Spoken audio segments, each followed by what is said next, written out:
প্রিয় বন্ধুরা, এই এতটুকু সাধারণ কিছু জিনিস দিয়ে একটা অপূর্ব রেসিপি তৈরি করব। দেখতে থাকুন আমি কি কি নিয়েছি এখানে। আলু, বেগুন, একটা পেঁয়াজ, কাঁচা লঙ্কা আর হচ্ছে এখানে কিছু মাছের তেল।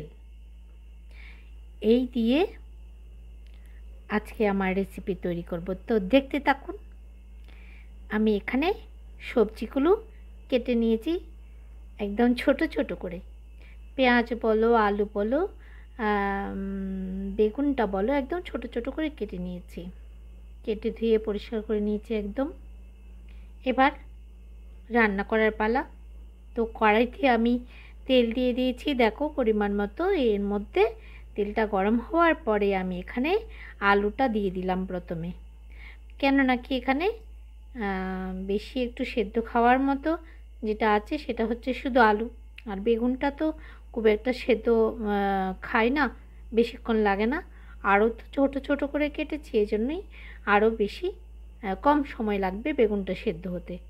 তো এখানে আমি আলুটা প্রায় হাফ মতো ভাজা করে নিচ্ছি, মানে অর্ধেক ভাজা হয়ে গেলে এখানে আমি পেঁয়াজটা দেব। পেঁয়াজের সাথে বেগুনটাও কিন্তু দিয়ে দেব।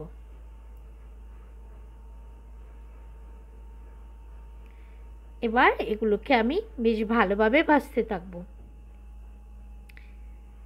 তো বন্ধুরা, সবাইকে আমার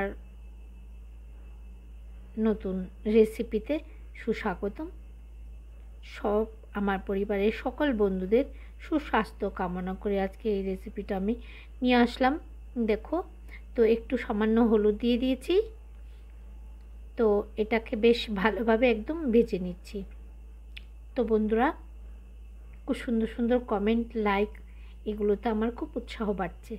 তো আমি প্রত্যেকবারেই কিছু একটা রেসিপি নেওয়া আসার সময় ভাবি যে আমার বন্ধুদের নিশ্চয়ই ভালো লাগবে, এটা আমি যত্ন করে আমার বন্ধুদের জন্যই বানাচ্ছি। তো এবারে দেখো, আমি একটু লঙ্কা গুঁড়ো দিয়ে দিচ্ছি, স্বাদ মতো নুন দিয়ে দিলাম, আর খুব সামান্য একটুখানি আদা বাটা দিয়ে দিলাম। জাস্ট এই মশলাগুলোই দেব। আর এখানে কাঁচা লঙ্কাগুলো কুচো করে দিয়ে দিয়েছি। তো বন্ধুরা, এবার দেখো আমি একটু এটাকে মানে আস্তে আস্তে আস্তে আস্তে কষাতে থাকবো। তো তো সবসময় ভাবি যাই আনি না কেন তোমাদের জন্য, আমার মনে হয় তোমাদের খুব ভালো লাগে আমার রেসিপিগুলো। তো তোমাদের সুন্দর সুন্দর কমেন্টগুলো পড়তে ভীষণ ভালো লাগে, আমি ভীষণ উৎসাহ পাই আর খুব খুশি লাগে। ওগুলো পড়ি আর হাসি, আমি জানো আমি খুব আনন্দ পাই কমেন্টগুলো দেখে। আর লাইক, কমেন্ট এগুলো দাও তোমরা। এবারে দেখো, তরকারিটা কষে যাওয়ার পরে আমি এখানে মাছের তেল রেখেছিলাম। মাছের তেলটা একটু কাটার চেষ্টা করেছি কিন্তু কাটতে পারিনি। তো যাই হোক, ওটা দিয়ে দিয়েছি এখানে। একটু সেদ্ধ হওয়ার পরে ওটা খুন্তি দিয়ে একটুখানি চেপে দিলেই ওটা টুকরো টুকরো হয়ে যাবে।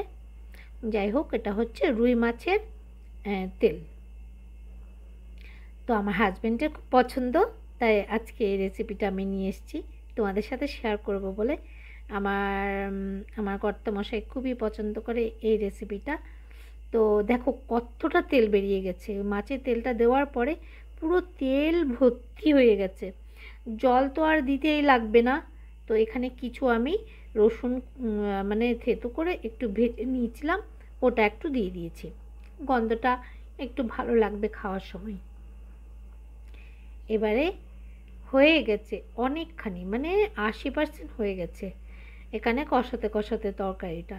তো এবার আর 20% হওয়ার জন্য যতক্ষণ সময় লাগে ততক্ষণই দেখো একদম রেডি হয়ে গেছে। আর পুরো তেল ভর্তি, কিছু তেল আমি একদম চামচ দিয়ে তুলে তুলে ফেলে দিয়েছি, আর বাকি এখান থেকেও ফেলতে হবে, কিছু করার নেই। ওই মাছের তেলটা থেকে এতটা তেল বেরিয়ে গেছে। তো দেখো কেমন লোভনীয় হয়েছে না, একদম ঝাল ঝাল করে করেছি, আর গরম ভাত দিয়ে দারুণ জমে যাবে। তো বন্ধুরা, এখনও যদি করে না থাকো, করে ফেলো ফটাফট এই রেসিপিটা দেখে। আর কেমন হবে, কেমন হয়েছে তোমরা রান্না করার পরে আমাকে অবশ্যই জানাবে। তো এতক্ষণ সাথে থাকার জন্য অসংখ্য ধন্যবাদ। একবার অবশ্যই ট্রাই করো আর ভালো থেকো। এতক্ষণ আমার সাথে থাকার জন্য অসংখ্য ধন্যবাদ জানিয়ে আজকের মতো ভিডিওটা আমি এখানে শেষ করছি। নতুন ভিডিওর আশায় থাকো বন্ধুরা। টাটা।